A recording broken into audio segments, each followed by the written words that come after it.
السلام علیکم ګرانو دوستانو. نن به زه تاسو ته یو ډېر بد خبر درکړم چې بنګلادیش افغانستان ته دغه اولنۍ شل ورځې لوبه کې یوه بدترینه ماتې ورکړې ده. زه به تاسو ته دا موایم چې رښتیا دغه لوبه فکس کړې وله، یعنې افغانستان دغه لوبه فکس کړې وله، ځکه د افغانستان ټیم په شل ورځه لوبه کې یو منل سوی ټیم ده او نن دوی په 94 رندو کې آوټ سوي دي. د دغې لامل څه و؟ ویډیو تر اخره پورې وګورئ، په هر څه به تاسو پوه سئ. دغې لوبې ته که موږ راسو، بنګلادیش اول بیټنګ ترسره که په شل اوورو کې یو سل شپږ 50 رنزه ټارګټ افغانستان ته ورکړی و. افغانستان بالرانو ماشاءالله ډېر زبردسته بالنګ یې ترسره کړه. فضل حق فاروقي 2 لوبغاړي آوټ کړي ول.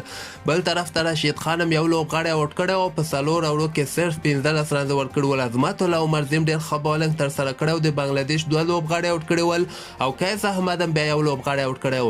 دغه وکټه که موږ وګورو، دغه د 180 رنزو وکټه وله، خو د افغانستان بالرانو ډېر ښه بالنګ یې ترسره کړه، بلکې بنګلادیش یې راایسار کړه. که نه یې وخت کې بنګلادیش ډېر ښه روان ول، دوی هم دغسې زیات ټارګټ ورکولی سو، خو د بالرانو مسخت ډېر ښه بالنګ ترسره کړو. خو بیټسمینانو افغانستان سره بېوفایي کړې ده.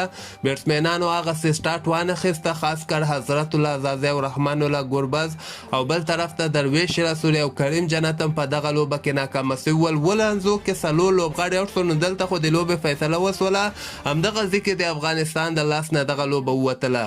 د افغانستان بیټسمینانو کې نجیب زدران 22 رنزه کړي دي، نبی 14 او عظمت الله عمرزي بیا لاندې کې 6 رنزه کړي دي. نور دومره خاص بیټنګ یو بیټسمین هم ترسره نه کړو. خو پاتې سوه خبره د فکسینګ، دغه لوبه فکس نه وله، ځکه دغه یو ټیم سې اوپنران، یعنې په 8 رنزو کې د تا 4 لوبغاړي آوټ سي، هغه ټیم لپاره بیا ډېره مشکله چې بیرته کمبیک وکړي او دغه لوبه وګټي.